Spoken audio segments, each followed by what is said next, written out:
I'm Heather from Here Booktubes, and today is the best books that I read in November. I read 11 5-star books in November, and I'm going to talk about 5 of them.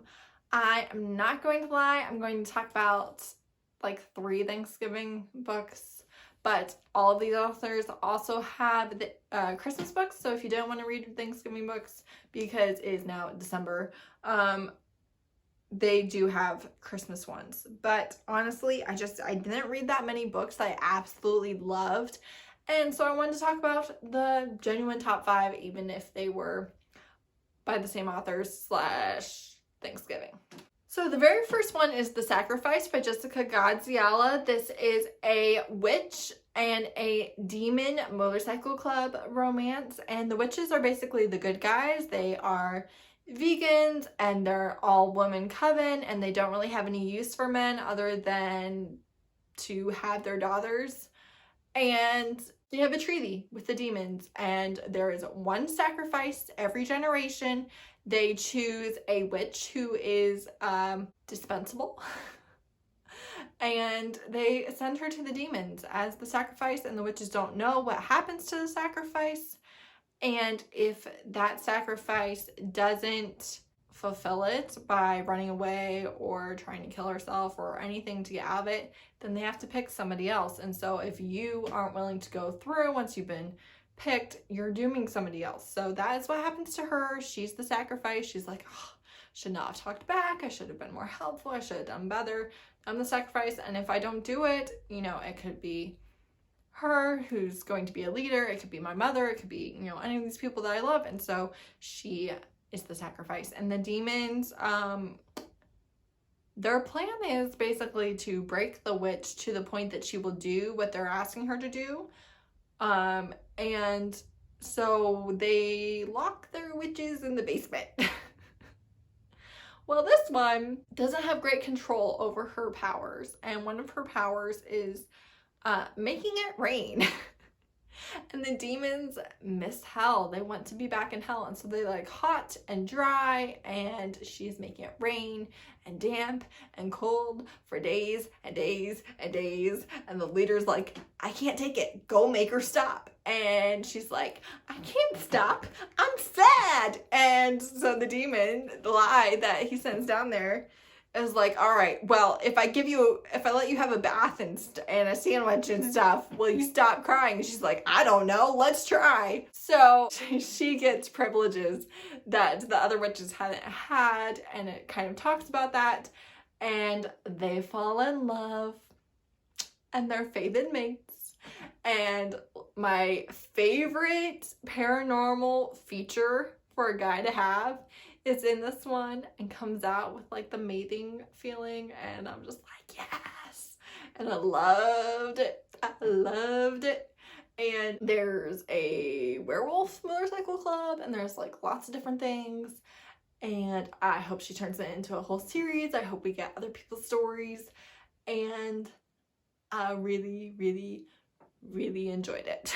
If you want a witch romance, I know sometimes I hear people talking about how hard they are to come by, or demon or motorcycle club, this is such a good one. Next, I have The House on the Cerulean Sea by TJ Klune. This was a booktube darling that everybody has heard of, but the hype is well worth it. So we have a middle-aged man who is his job to go and check on paranormal children, orphanages, make sure that they're doing everything that they should be, give his report, and if the house should be closed down, those children get sent to a school. He does his job. He thinks that everybody should treat the children lovingly and with respect, but also follow the rules exactly, and has a little bit of just a naive viewpoint of the world. Well, he gets called in by extremely upper management to go on a classified mission and inspect this house with the most dangerous paranormal children in it. He falls in love with the caretaker. It's really not a romance book though, even though that is an obvious thread through the story.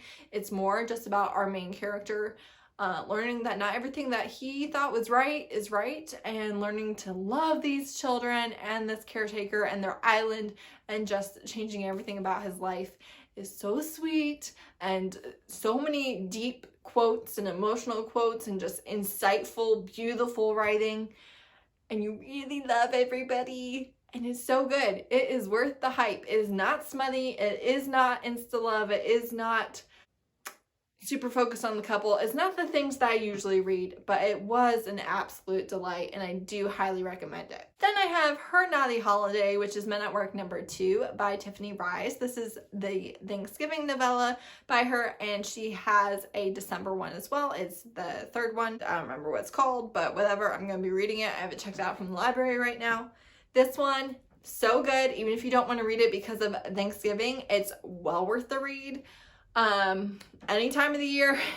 So she needs a fake boyfriend because her family is coming to her house for Thanksgiving, and it's not enough for them that she runs a successful company, is an amazing person, is happy. They want her married and popping out babies, or she's not happy. So she just doesn't want to freaking deal with it, and so she needs a fake boyfriend. And she has a teenager that works for her that is a neo-pagan and is just an absolute delight, like the funnest girl you've ever heard. And she's like, you could hire an escort. And she's like, I'm not going to hire an escort. And she's like, well, just get a fake boyfriend. It'll be fine. And she's like, I know you think my dad is hot. I've been seeing you look at him for a year. I know that you aren't going to make a move, but he likes you too. And he can be your fake boyfriend. I'll be gone to my mom's house for the week. He's not going to have anybody to have Thanksgiving with. It's a win-win.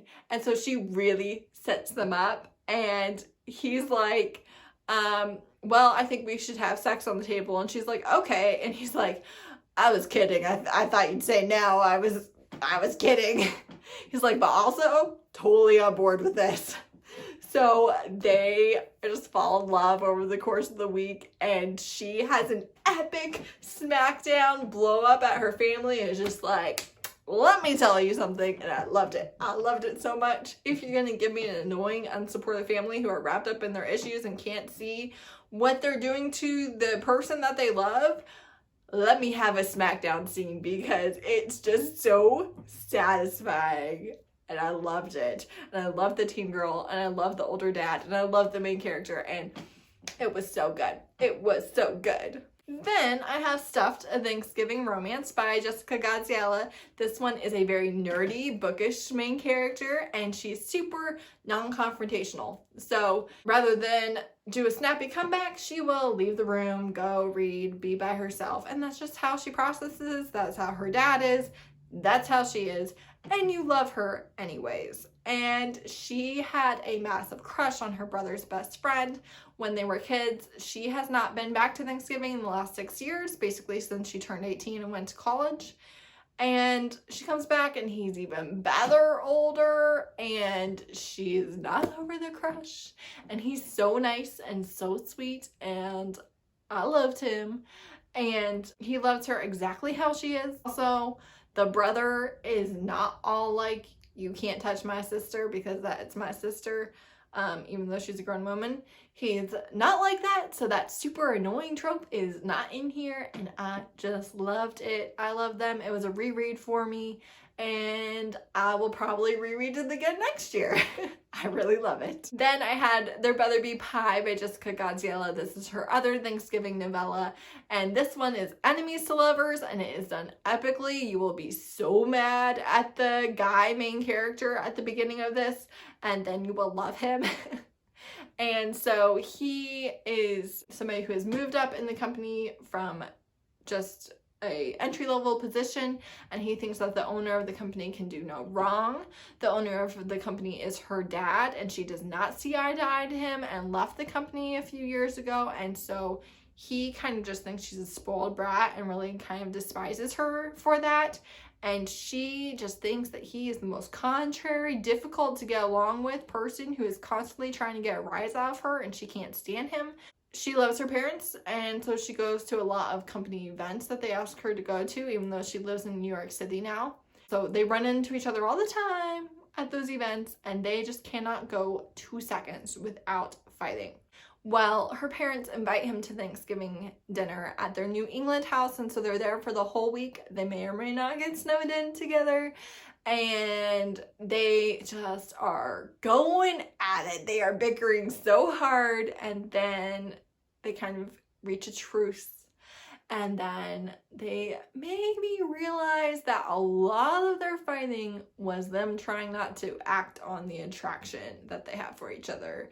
And you would love them, and it is so good, and it is so deep, and so good. Yeah. There is, I guess, a trigger warning for grief of a loved one in here, but it's done really well. And it's not a huge point of the book.